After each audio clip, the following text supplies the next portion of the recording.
Pocos tienen el privilegio de haber observado directamente los hechos más importantes de la vida política uruguaya de los últimos 70 años. Y muchos menos aún han sido protagonistas de gran parte de ellos. Carlos Julio Pereira es, sin duda, uno de esos hombres. Aunque rechaza que se lo defina como un político profesional, ocupó diversos cargos electivos desde 1951 hasta 2005. Fue compañero de fórmula de Wilson Ferreira Aldunate en 1971 y fue candidato a la presidencia de la República en dos oportunidades, 1989 y 1994. Hoy, con 94 años de edad, lejos de detener la marcha, se dispone a relanzar el sector político que contribuyó a fundar hace 53 años el Movimiento Nacional de Rocha. No voy a ser yo. Para repasar su trayectoria, pero sobre todo para conocer además sus planes para el futuro, es que vamos a conversar a partir de este momento con Carlos Julio Pereira. Yo no voy a ser yo. Profesor Pereira, buen día, gracias por visitarnos. Con mucho gusto, gracias a usted. Yo acabo de dirigirme a usted como profesor. Y eso es lo primero que quiero consultarle en una especie de recorrida que vamos a hacer de algunas señas de identidad que lo caracterizan. Siempre se lo menciona como profesor. Ahora, usted es maestro y profesor. Soy maestro y durante muchos años di clases en secundaria. Y los muchachos se acostumbraron a designarme profesor, y bueno, eso se transmitió. Y yo en realidad mi profesión como tal es maestro. También incursioné en el campo del derecho, rindiendo algunos exámenes. Tuve que abandonar por las razones que tienen tantas, razones económicas, en una educación entonces muy centralizada, una educación universitaria centralizada. Entonces me vi obligado por razones de trabajo a abandonar lo que yo creía que era mi vocación. ¿Cuántos años se dedicó a la docencia? A la docencia alrededor de 20 años, entre primaria, secundaria, instituto magisterial. Y en cuanto a profesorado, ¿cuál era la materia? Historia, fundamentalmente historia. Historia universal, historia americana, historia nacional, en fin, distintos cursos. Siempre me gustó la historia y, bueno, así como huía de las matemáticas, me acercaba a la historia. Supongo que con la docencia cortó cuando se metió de lleno en política. Sí, cuando empecé, cuando no era incompatible la actividad de militancia política. Naturalmente, cuando fui electo diputado, abandoné el cargo. Durante un tiempo pretendí mantenerlo con algunas horas de clase, pero era muy complicado. La tarea parlamentaria es muy compleja. Solo estudiar, leer, prepararse para los distintos temas lleva mucho tiempo. De manera que me fui alejando de la enseñanza y renuncié en el momento en que la dictadura me declaró entre los políticos proscritos. Me pareció que presentarme ante los jóvenes con esa acusación encima era contrario a la tarea de formación que yo debía realizar. Entonces renuncié. Bueno, me dediqué a otras actividades, entre ellas clases particulares. Y bueno, después me absorbió la política, de la que venía militando desde que tenía 16 años, ¿no? Vamos a ir hablando de eso, pero yo decía, señas de identidad que marcan a Carlos Julio Pereira. Otra, el departamento de Rocha. Efectivamente. Usted nació en Rocha. Nací. Y... en la campaña de Rocha nací. Fui a la escuela a caballo, 2 veces, como alumno y después como maestro. Así que conozco algo del interior, ese mundo distinto al que estamos viviendo en la capital. Y en el departamento de Rocha, ¿qué le dice a usted la Paloma? Bueno, la Paloma ejerció siempre sobre mí un especial atractivo. Y cuando pude, compré una casa para mi familia. Y bueno, ahí se criaron mis nietos, mis hijos, mis nietos. y yo me escapo cuando puedo también para allá. Ahora que estoy jubilado, naturalmente estuve 2 meses aprovechando, y hasta por razones de salud. A mi edad es imprescindible cuidar la salud. Hablemos de otro de los puntos, de otra de sus señas, el Movimiento Nacional de Rocha, que nace en los años 60, a principios de los años 64, el 8 de marzo de 1964. Impulsado por Javier Barrios Amorín. Por 2 ciudadanos que no eran candidatos a nada, el doctor Javier Barrios Amorín y el doctor Alberto Gallinal. Eso fue una idea que nació a principios del año 64, y curiosamente gobernaba el Partido Nacional, cosa que debemos explicar.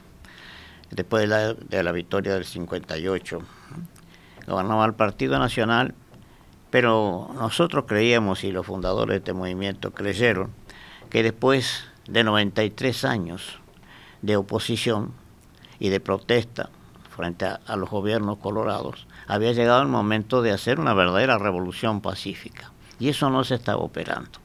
Eso fue un poco el motivo próximo, inmediato, que llevó a la realización del Congreso. Y allí se reconocieron los méritos del gobierno, pero también se le señalaron caminos, lo que nosotros o el Congreso entendió que eran los caminos necesarios. ¿Qué se proponían entonces? ¿Cuál era el perfil de ese nuevo movimiento político? Empezando por ahí, diría que en aquel momento, estamos hablando del 64, en aquel momento ya se empezaba aparecían rumores sobre un posible golpe de Estado. Había algunos dirigentes que habían dicho que la democracia necesitaba vacaciones. Un poco alarmados por eso, la primera declaración es una indeclinable adhesión a la legalidad. La legalidad con respecto del régimen de derecho en todos sus aspectos. Y se sostenía que existía una crisis del derecho, en cuanto, por ejemplo, existían vicios o deformaciones de la realidad que era necesario corregir, que se habían ido afirmando a través de 93 años de gobierno de un solo partido político. Faltaba la necesaria rotación de los partidos en el gobierno. Entre las cosas estaba, por ejemplo, el reparto de las jubilaciones por cuota política, el reparto de teléfonos por cuota política, la burocracia excesivamente aumentando, el desconocimiento del régimen de derecho, por ejemplo, el entonces Consejo Nacional de Gobierno, Poder Ejecutivo, tenía facultad de nombrar o proponer los directorios de los entes autónomos y servicios centralizados, pero se hacía mediante el reparto de los distintos sectores, cosa que no ha desaparecido del todo, digamos de paso.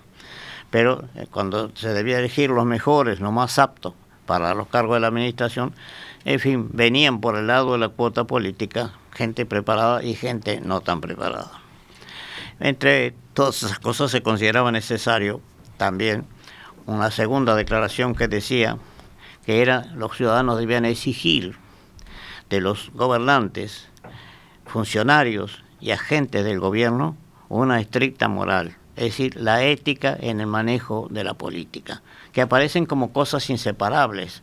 Si la política es una actividad noble y necesaria, un poco hay un criterio bastante generalizado en algunos sectores de la población, que es una cosa que no tiene ese carácter de cosa de actividad noble, elevada, que consiste en trabajar por la solución de los problemas del país. Y bueno, también decíamos... Esos eran señalamientos que ustedes hacían y que abarcaban al propio gobierno del Partido Nacional. Sí, efectivamente, lo marcamos al propio. Hubo gente que le pareció muy mal, pero en general nosotros logramos afirmar esas ideas. Fíjese que en el gobierno entonces se daba lo siguiente: había un sector que era totalmente nacionalista, herrerista, y había otro sector que era del grupo del señor Nardone, el chicotacismo, que no eran muy conciliables la figura de un intelectual como Herrera con el movimiento chicotacista, pese a que otros intelectuales también lo apoyaban. Entonces ahí se produjo una situación difícil y el movimiento fue creciendo en torno a la idea de que había que poner los servicios públicos no al servicio del proselitismo político, sino al servicio de la administración, de una administración que se había descentralizado precisamente para tratar de librarla de la influencia política, de política menor. Ese es el origen, ese es el nacimiento del Movimiento Nacional de Rocha, al frente del cual aparecía, como usted señalaba, como una de las figuras, Javier Barrios Amorín, que muere pocos meses después. Bueno, 3 meses después. Tuvimos un momento de desorientación cuando muere el inspirador fundamental. Quedaba el otro compañero que había fundado el movimiento, que es el doctor Alberto Gallinal.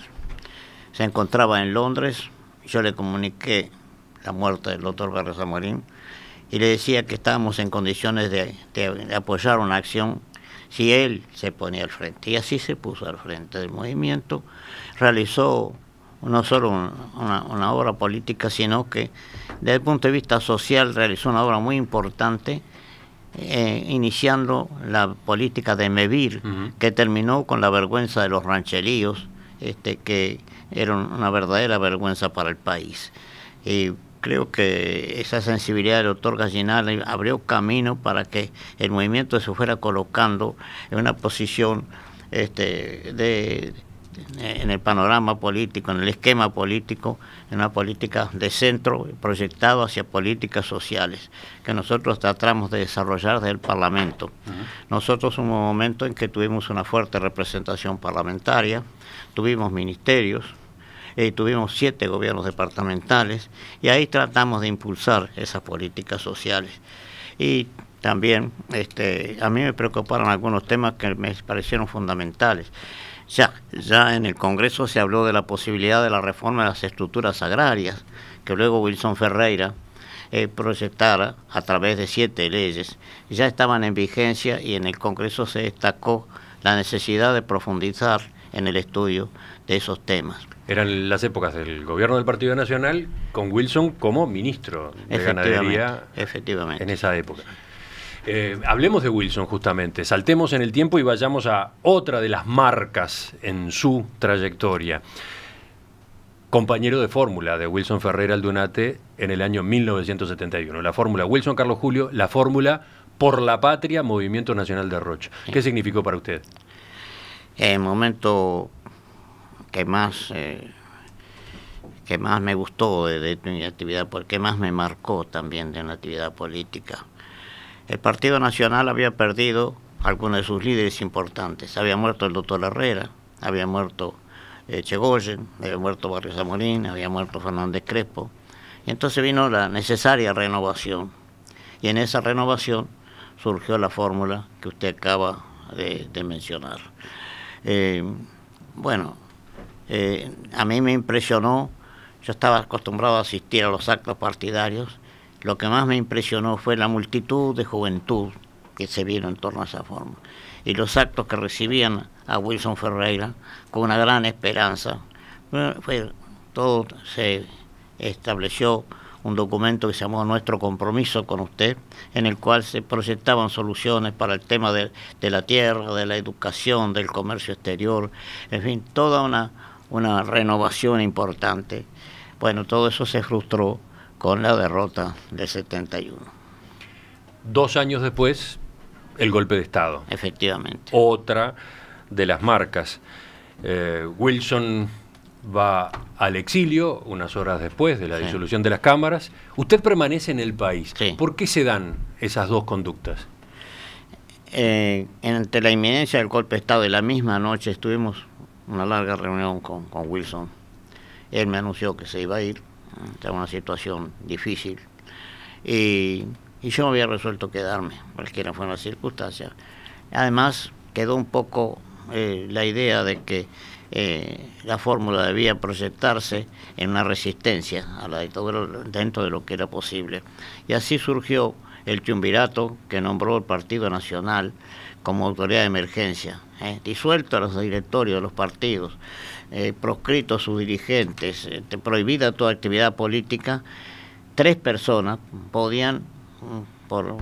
en pequeñas reuniones, en casas de familia o en cualquier manera, ir proyectando la acción del partido, de alguna manera haciendo una acción de resistencia a la que era posible realizar en medio del terror que ya se había desatado sobre el país. Y ese fue el papel que le tocó jugar a usted en aquellos años. Sí. Interlocutor de Wilson, además, con las cartas, a través de las cartas.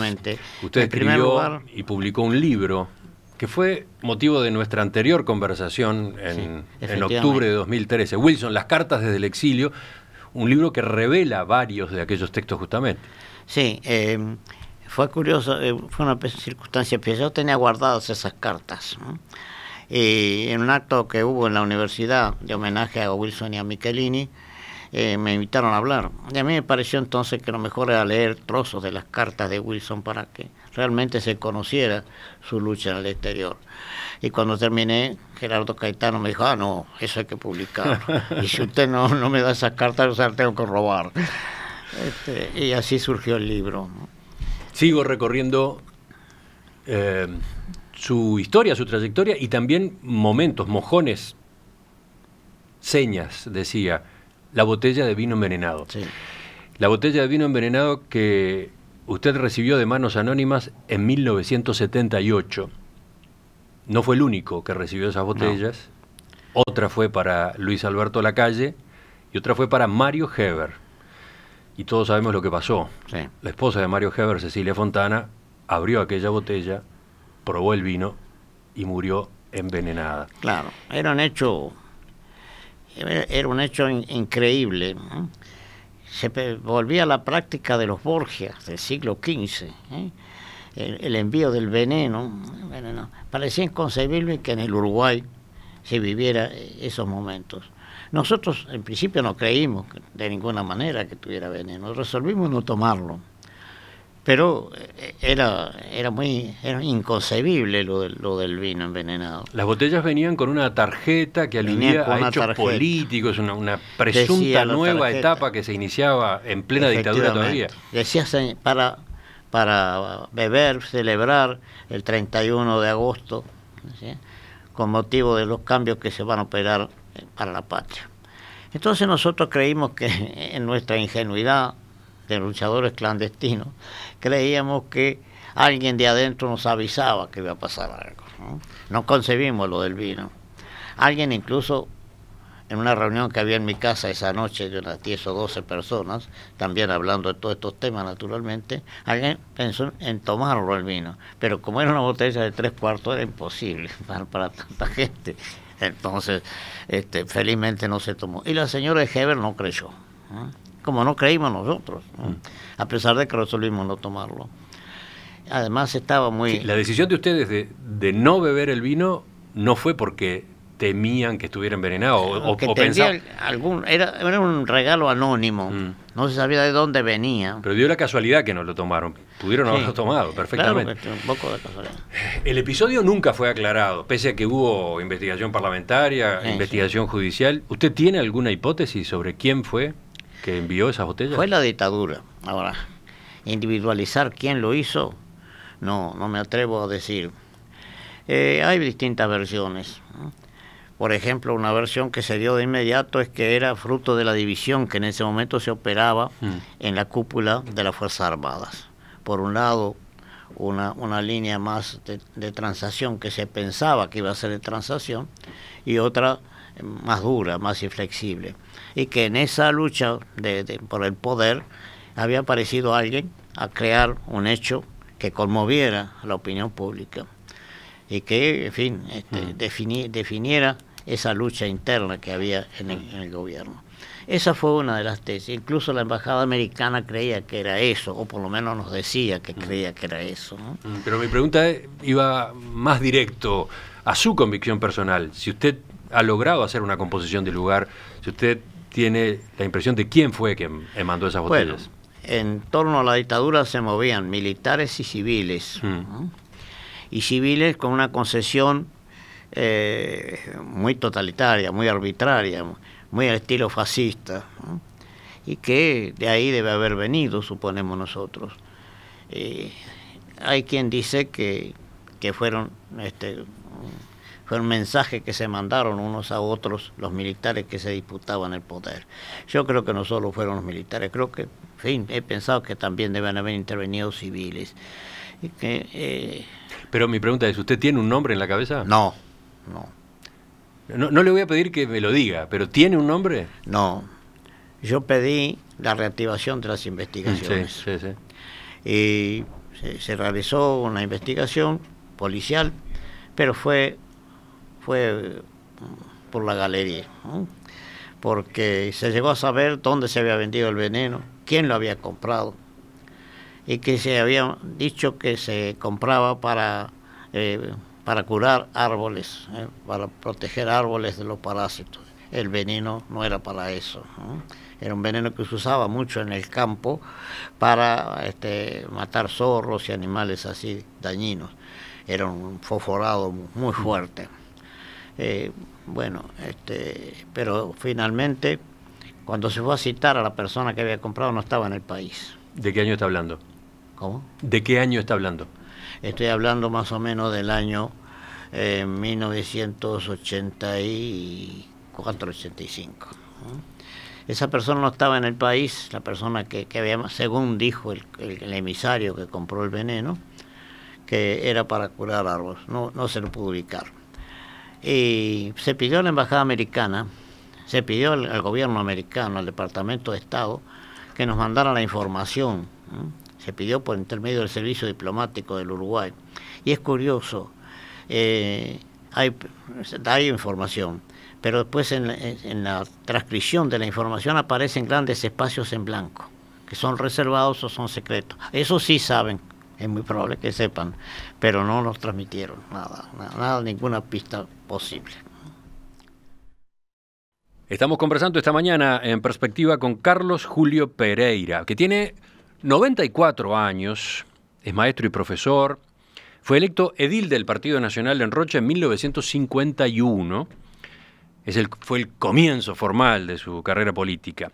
Integró el Consejo Departamental de Rocha, o sea, el Ejecutivo Departamental Colegiado en el periodo 1959-1963. Fue electo diputado por Rocha y asumió el cargo en el 63. Participó de la fundación del Movimiento de Rocha en 1964, pasaría a encabezarlo 3 años después. Senador electo en 5 oportunidades consecutivas, candidato a vicepresidente de la República en la fórmula con Wilson Ferreira Aldunate en el año 1971, candidato del mismo a la presidencia en 1989 y 1994. Profesor Pereira, tengo varios mensajes de los oyentes, uno de ellos de Mateo Gutiérrez, uno de los hijos de Héctor Gutiérrez Ruiz, que dice: salud al querido Carlos Julio y agradecerle su enorme aporte al documental sobre Wilson que estamos haciendo. Sí, efectivamente.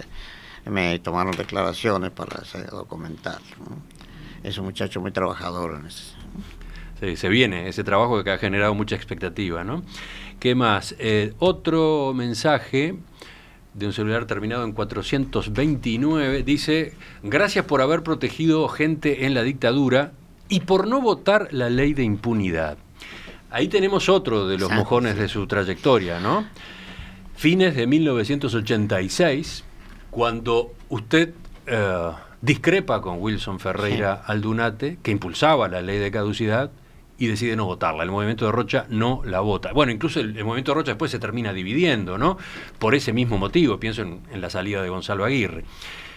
¿Qué significó aquel hecho político para usted? Bueno, yo me apenó mucho discrepar con Wilson en ese episodio, pero habíamos realizado una campaña de protesta contra la violación de los derechos humanos, ¿no? y de que era necesario hacer justicia. Y nosotros pensamos, si hay un perdón generalizado, como efectivamente se efectuó, estamos de alguna manera permitiendo o incitando a que pueda repetirse el episodio.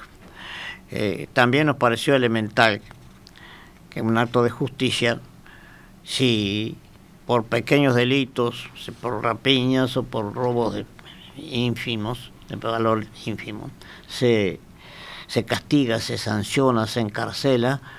Aquel que torturó y mató, parece que es elemental que también tiene que rendir cuentas ante la justicia. Se invocó una necesidad nacional de salir de la situación. Fue el justificativo que se encontró. Es decir, Wilson no estuvo de acuerdo con la ley, ni los que votaron en general estuvieron de acuerdo con el contenido de la ley. Lo hicieron por una cuestión de necesidad nacional.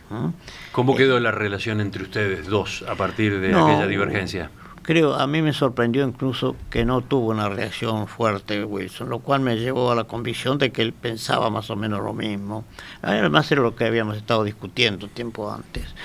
Yo le anuncié inmediatamente después de la reunión del directorio, le anuncié que no iba a votar la ley.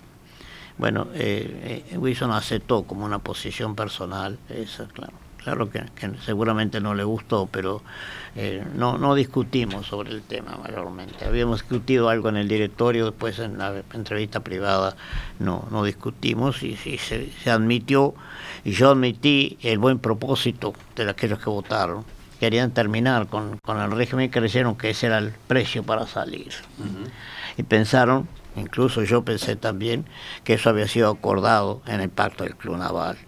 Y hubo manifestaciones, yo acompañé a Wilson a una reunión que hubo organizada por el presidente Sanguinetti con los 3 comandantes en jefe. Estaba también el general Sereñi, estaba el representante Siganda de la Unión Cívica, estaba el Partido Colorado y estábamos nosotros representando al Partido Nacional. Y ahí se habló de que probablemente se había hablado en el Club Naval. Se reconoció por parte de Sanguinetti que se había estado presente en las conversaciones, pero no se había resuelto nada. Sin embargo, después, cuando Medina hace declaraciones, dice que las Fuerzas Armadas no van a ser perseguidas, no van a tener que rendir cuentas. Usted dejó la actividad parlamentaria en el año 2005. Sí, 2004, sí. 2004, 2005. Ese fue el final de su actividad como senador y el retiro del Parlamento. Estamos hablando ya de 12 años de atrás. ¿Cómo vive la política hoy? Bueno, el que tiene detrás de sí una trayectoria como larga, que ha vivido durante años informándose, leyendo, preocupado por los temas políticos, eso no termina con el cargo de senador, con el cargo de legislador. Eso se lleva, es algo que se lleva hasta la muerte, hasta que se tiene con cierta conciencia, hasta que la mente más o menos funciona, ¿no? Y yo creo que tengo comprometidos amigos que me van a decir cuando la mía empiece a fallar demasiado para no incursionar en temas tan delicados. Pero yo he amado la política con pasión. Mi casa era casa de servidores del partido en la Revolución de 1904. Y ahí en la sobremesa se hablaba de las revoluciones blancas y de los problemas del país. Y yo, niño, me quedaba a veces hasta altas horas escuchando esas charlas. Y ahí empecé con las preocupaciones y leí mucho. Mi educación está no solo en los estudios organizados, sino en que he sido un gran lector, y que eso ha contribuido a darme, algunas armas para la lucha política que siento y que vivo. ¿Qué significa el Movimiento Nacional de Rocha hoy? Dice bueno, el movimiento... Dice un oyente con un mensaje de texto, celular terminado en 546. Pereira es un blanco de izquierda. ¿Qué responde usted? Bueno, el hecho de que haya votado, por ejemplo, eso se dijo incluso en la sala, el doctor Corsignac lo dijo, el senador Corsignac. Y bueno, yo en realidad creo, como lo dijimos siempre en la época con Wilson, esto de la izquierda y la derecha, nosotros consideramos que la democracia es un régimen integral, no solo para la libertad política, sino que tiene proyección social y económica. No se puede practicar la política sino es teniendo en cuenta los problemas de la sociedad y los problemas de la desigualdad que se crea en la sociedad, todas las políticas que tiendan a eliminar esos males. El hombre no solo sufre la persecución política, puede sufrir por la ignorancia, por la enfermedad, por carencias distintas, y esas son necesidades vitales que los gobernantes tienen la obligación de atender y contemplar, izquierda, derecha o centro, lo que sea. Nosotros no nos colocamos en los extremos ni de la izquierda ni de la derecha, también en el espectro político andamos navegando ahí por el centro. ¿Y hoy? También. ¿Qué vigencia tiene el movimiento de Rocha? Bueno, nosotros esto de la reactivación de los cuadros del movimiento no es el acto de una voluntad personal, es lo que hemos estado recibiendo de compañeros de todo el país, gente que nos acompañó durante todos estos años, 53 años, gran parte de esos años nos han acompañado y están de alguna manera reclamando que contribuyamos a superar los problemas que actualmente comprometen algunos de los valores que nosotros hemos estado defendiendo. Y frente a esa solicitud y además un grupo de gente joven en nuestra Casa de los Lamas, por la acción del diputado Rodrigo Goñi, se ha creado una fundación con carácter cultural y que está realizando actos quincenales donde hay gran cantidad de jóvenes. Incluso hemos hecho cursos para jóvenes que han ido más de 100 jóvenes a recibir información sobre temas políticos. Creemos entonces que esa juventud que quiere de alguna manera ingresar a la vida política, cuando sabemos que hay otros sectores juveniles que rechazan la acción política, nosotros creemos que hay que apoyarlo. Y estamos dando una mano. Desde el punto de vista personal, naturalmente que estamos exentos de toda actividad que no sea esa mano que le vamos a dar a la gente que quiere cultivar y llevar adelante los valores que defendió el movimiento, que son de carácter político, moral, social, y que todo eso hace falta para impulsar un partido que aspira al triunfo en las próximas elecciones. Y una pregunta inevitable es, ¿por qué el alineamiento del Movimiento Nacional de Rocha con Luis Lacalle Pou y con el movimiento Todos? Un posicionamiento que ustedes adoptaron en la campaña electoral pasada, para muchos una sorpresa, sobre todo teniendo en cuenta que teóricamente el wilsonismo en el Partido Nacional está en la otra corriente, en la encabezada por Jorge Larrañaga. Hoy Wilson es una figura de todo el partido. Todos los sectores invocan la personalidad y las ideas de Wilson. Pero además, nosotros, le decía al principio, surgimos como una renovación del partido, cuando aparece la fórmula con Wilson. Y ahora también, los partidos tienen que dar cabida a la juventud, tienen que renovarse, porque las personas desaparecen, es el tránsito fugaz, el de la vida, y mueren con ellos, pueden morir con ellos las ideas, pero no mueren si están incrustadas en los partidos. Entonces nosotros creemos que podemos impulsar, podemos ayudar a estos jóvenes. Pero ¿por qué bajo el ala de Todos Luis Lacalle Pou y no de Jorge Larrañaga? Porque ¿el liderazgo de Larrañaga está agotado? Tanto ¿Qué perciben ustedes? Larrañaga como Lacalle Pou son fruto de la renovación última del partido. Por eso. Podríamos haber estado, y en algún momento estuvimos con Larrañaga, y luego encontramos en la calle Pou, un hombre con preocupaciones políticas, que ha estudiado los temas del país, y que se ha distinguido por su formación y por su militancia. Y bueno, no podíamos pretender un candidato propio, entonces buscamos, y nuestros compañeros estuvieron de acuerdo, buscamos un lugar donde participáramos en esa renovación. Naturalmente que yo soy un viejo, soy un veterano, pero me parece que corresponde apoyar, a impulsar de alguna manera a la gente joven que tiene preocupaciones políticas. Bueno, ¿Y para qué? yo coincido con la calle Sí. en una cantidad de temas. Y creo que ese paso que dimos nosotros no tiene nada que ver con la vieja división del partido a raíz del golpe de 1933, donde se divide en el herrerismo y el nacionalismo independiente. Bueno, eso tendría que superarse alguna vez. Y nosotros hemos creído que el instrumento para el país no es un sector, es el partido entero, ¿no? Y dentro de eso elegimos. Yo le preguntaba hace un rato qué es el movimiento de Rocha hoy, ahora le consultaba por su alineamiento interno en el Partido Nacional.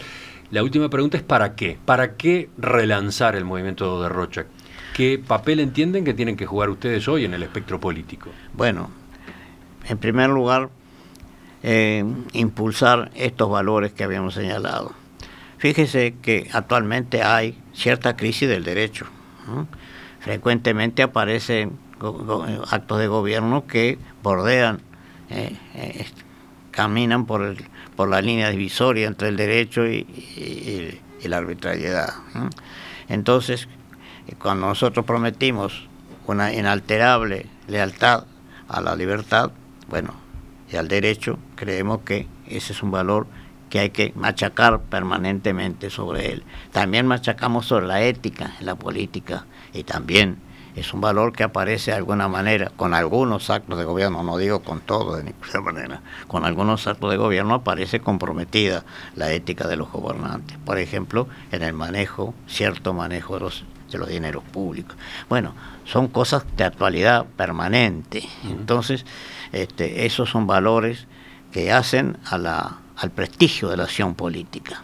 Entonces, por eso creemos que hay que apoyarlos, reiterarlos y ayudar a los jóvenes que están creciendo en esas cosas. Y que mientras hay otros que rechazan la política precisamente porque la acción política se ha manchado con la demagogia, con el exceso burocrático, con ese andar entre la legalidad y la ilegalidad, y que eso hay que superarlo si queremos preservar a la democracia.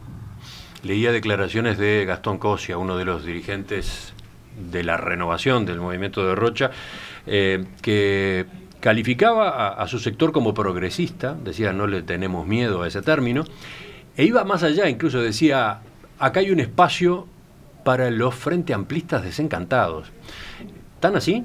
¿Llegan a ese extremo? ¿Suponen que puede el movimiento de Rocha captar ese tipo de votantes? Cuando nosotros o gente que capaz que no es frente amplista, pero votó al Frente Amplio. Bueno, eso le voy a decir. Mire, cuando el movimiento tiene un descenso importante, que de 240.000 votos pasó a menos de 100, ¿no? De 100.000, esa gente sabemos que en su inmensa mayoría fue al Frente Amplio, ¿no? Entonces gente que tiene una raíz nacionalista, partidaria, bueno, puede venir. También los hechos políticos van cambiando, ¿no? Y van despertando frente a posibles errores de un gobierno o a la evolución natural de los hechos, va llevando a las elecciones no coinciden, la voluntad popular no coincide una elección a otra, se renueva, se cambia.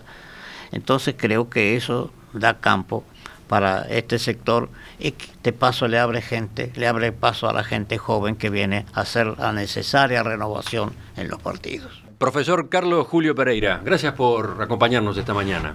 Bueno, gracias a usted por recibirme en esta casa, donde tantas veces he sido recibido. Volvemos a conversar en cualquier momento. Con mucho gusto, mientras podamos andar. Ya seguimos, se viene la mesa de este jueves.